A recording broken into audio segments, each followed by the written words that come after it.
Hi everybody, and it is Friday today, so we're going to do a quick little tutorial on how to download the DJI Go app and how to use it. I try to use a screen capture program on my phone to do the actual video, but unfortunately when I try to get it off my phone and then into the video maker, it did not work. I don't know why not, but anyway, doesn't matter. So I'm going to go ahead and pause for a second here. I'm going to go over to my other phone here, and then I'm going to show you guys how to download the app, and then I'll show you kind of like a run through of how to use the phone app. So hold on a second here while I set up the camera, and I'll be right back. Alright guys, so first thing you got to do is, I'm an Android user, so this is basically going to be for Android, but it kind of works the same for iPhone. You just have to go into the iPhone App Store or the Apple Store, whatever it's called. So you go in first, and then there's two different apps. There's the DJI Go 4 and the DJI Go. This one is for the Phantom 4 and the Pro Series ones, the 4 series. This one is for the 3 series. So if you're going to get a Phantom 3 like I have, you just click on the DJI Go app. Okay, so I've already downloaded it. Okay, so once you have the app actually downloaded on your phone, next thing you want to do is actually click on the app and open it up. Now, when you open it up initially, it'll say welcome and everything like that. So once you get past that initial little welcome, what you're going to do next is it's going to bring you to this screen here where it shows you like the Mavic Pro. You scroll over, it shows you an Inspire, scroll over the Phantom, and then one more time it'll show you all the different ones that DJI has. So since I have the Phantom, I'm going to click on Phantom, and up here there's a drop down menu. So mine says Phantom 3 Standard, so that's what I have. So I click the standard. Now it's going to say right down here, learn more about local government and things like that. So what I have to do is real quick, I've got to get the drone out of the actual bag real quick, and then once I do that, you have to have it turned on, and then I'll show you guys what it looks like. So hold on a second while I do that, and I'll be right back. Alright, so once you have the Phantom on, and you have the remote control, so you have to have both on, you're going to go ahead and just exit the app, and then next you have to go into your Wi-Fi settings. Okay, and then in the list here you're going to see Phantom. So like mine's got the Phantom, and then it's got the serial number of my Phantom. So I'm going to click on that, and I'm going to click on connect, and it'll say obtaining IP address,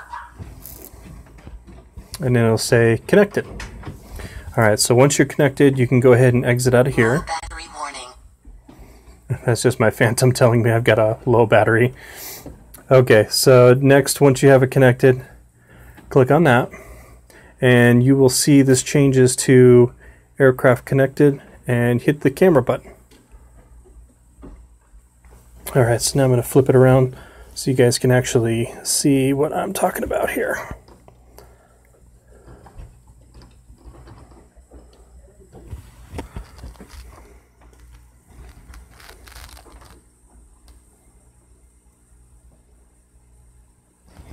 Okay, so as you can see here on the screen, it's looking at me. I'm facing it this way. I'm going to face it towards the wall. ADI mode. Okay. Oh, flight error records. Okay, gotcha. All right. If you ever get that, it just means that the compass, it's because I'm inside right now, so, and it's sitting right next to my computer and everything like that, so just ignore that. Don't worry about that. You won't get that if you're outside. So you'll see where it says overall status, latest firmware.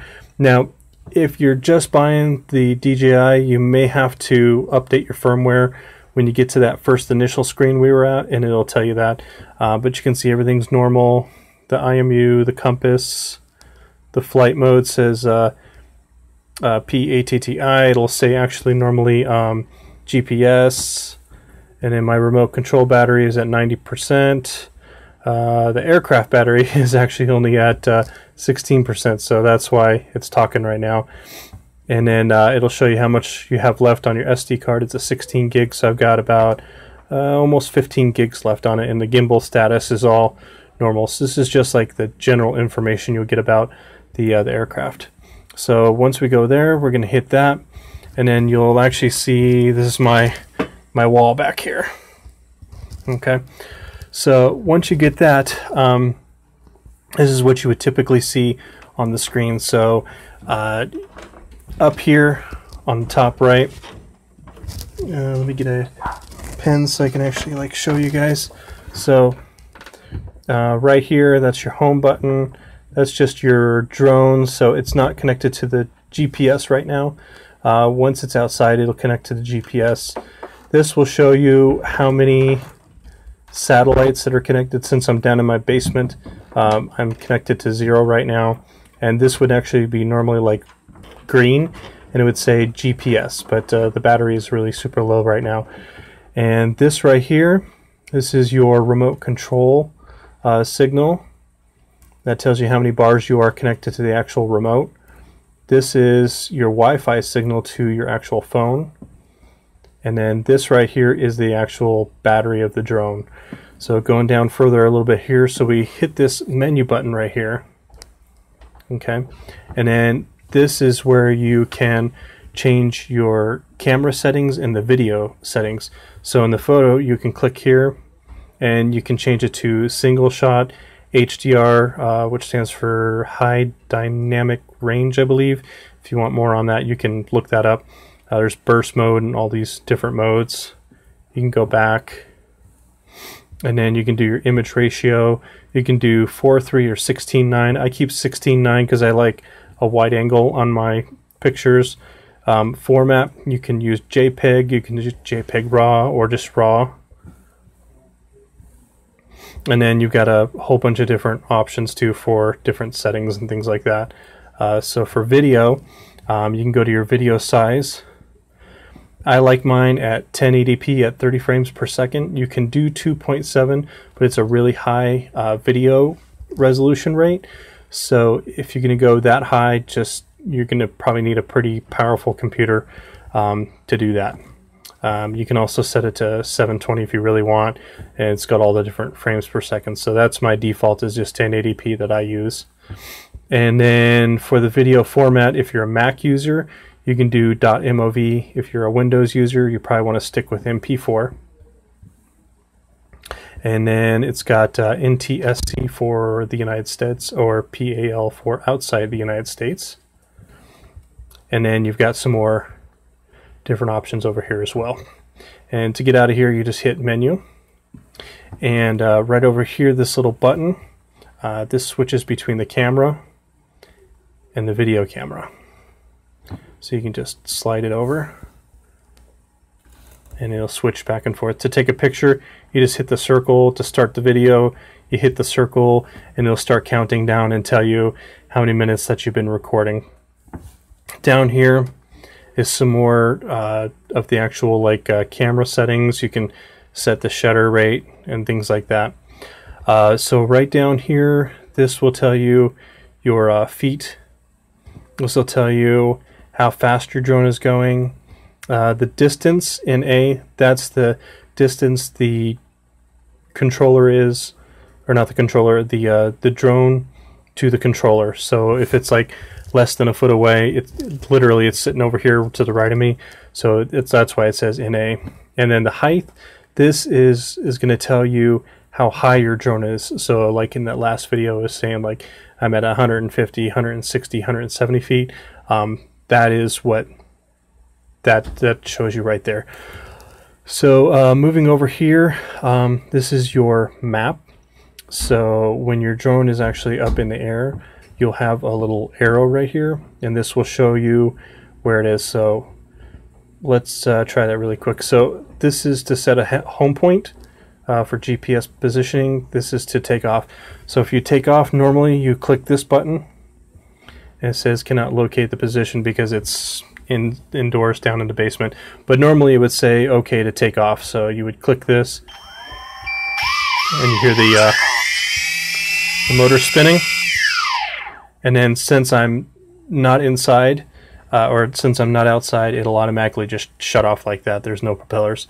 But normally when you're outside and you're up in the air, this will switch from an up to a down, and then that's your landing button, and it'll pop up and ask you, are you sure you want to land? Is it clear to land? You hit the button and it'll automatically bring the drone down, or you can land it yourself and then just hold the throttle button or the throttle controller down all the way for 3 seconds, and that shuts the motors off.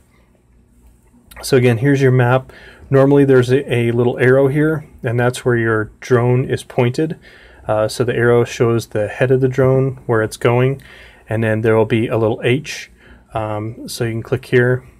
So that's the little arrow you'll see. That's where your drone is on the map. The H, that's the home point where you set. So when you first lift off, it'll talk to you and it will say, you know, home position has been set. You are ready for takeoff.